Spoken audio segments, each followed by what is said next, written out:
తెలంగాణలో నియంతృత్వ పాలన సాగుతోందని భారతీయ జనతా పార్టీ జాతీయ అధ్యక్షుడు జగత్ ప్రకాష్ నడ్డా మండిపడ్డారు. 2 రోజులుగా తెలంగాణ రాష్ట్రంలో జరిగిన పరిణామాలు ప్రజాస్వామ్యాన్ని కూని చేసేలా ఉన్నాయని నడ్డా ధ్వజమెత్తారు. తెలంగాణలో అవినీతి, కుటుంబ పాలన నడుస్తోంది. తెలంగాణలో ప్రజాస్వామ్య వ్యతిరేక ప్రభుత్వం నడుస్తోంది. బండి సంజయ్పై పోలీసులు దురుసుగా ప్రవర్తించారని నడ్డా నిప్పులు చెరిగారు.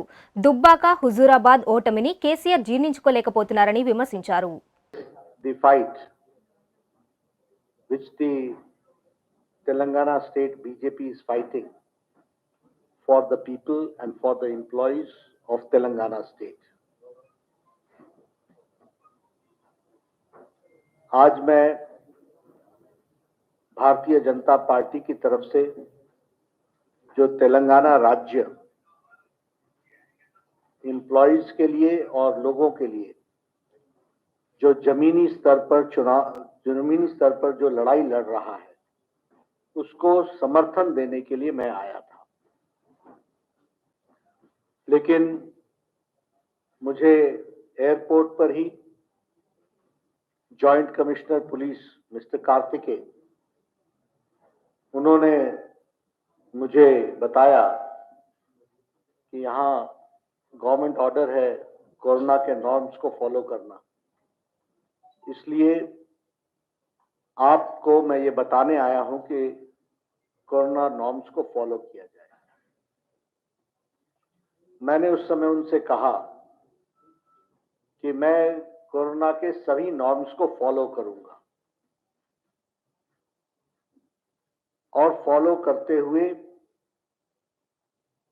गांधी जी की मूर्ति पर जाकर फूल अर्चना करूंगा और प्रजातंत्र को ताकत मिले इसकी प्रार्थना करूंगा और इसके साथ साथ अपने तरफ से हम सारे नॉर्म्स को फॉलो करेंगे। The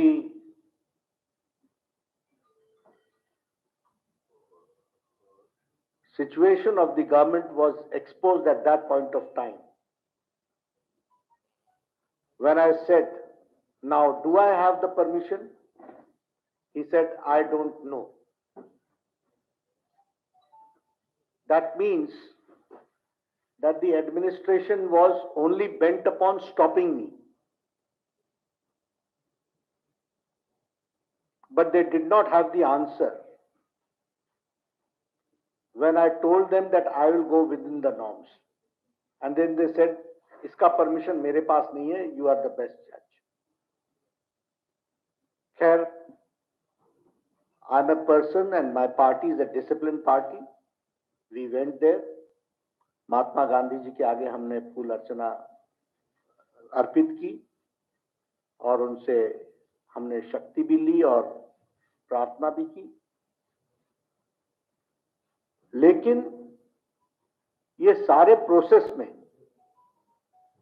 कोरोना को किस तरीके से उपयोग करने का प्रयास किया यह यहां पर भली भांति दिखता है और मैं वहां जनसभा कर सकता था, लेकिन मैंने प्रोटोकॉल्स को फॉलो करते हुए और मैंने सोचा कि आपके माध्यम से, मीडिया के माध्यम से मैं अपनी बात को कहूंगा और इसलिए आपको on a very short notice I requested all of you to join me for the media briefing and you all have come. I must thank all of you.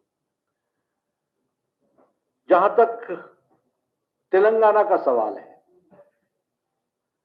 KCR के नेतृत्व में चलने वाली सरकार गैर प्रजातांत्रिक तरीके से सरकार चल रही है. It is the most undemocratic government which is functioning. It is the last 2 days, whatever has happened, it is a murder of democracy. ये प्रजातंत्र की हत्या है जो पिछले 2 दिनों में घटनाएं घटी हैं और एक तरीके से डिक्टेटरशिप है, ऑटोक्रेसी है, तानाशाही है और यह सरकार आकंठ भ्रष्टाचार में डूबी हुई डायनेस्टिक रूल यहां पर चल रहा है, परिवारवाद चल रहा है, वंशवाद चल रहा है, जिसकी सैद्धांतिक रूप से भारतीय जनता पार्टी लड़ाई लड़ रही है और लड़ेगी और अंतिम समय तक लड़ेगी, जब तक कि हम इस वंशवाद की सरकार को, भ्रष्टाचारी सरकार को, एंटी डेमोक्रेटिक सरकार को उखाड़ नहीं फेंकते हैं प्रजातांत्रिक तरीके से, तब तक ही हम लड़ाई लड़ेंगे। अब मैं बात करता हूं जो संजय बंडी जी के साथ हुआ। सबसे पहले आप सब लोग घटना जानते हैं।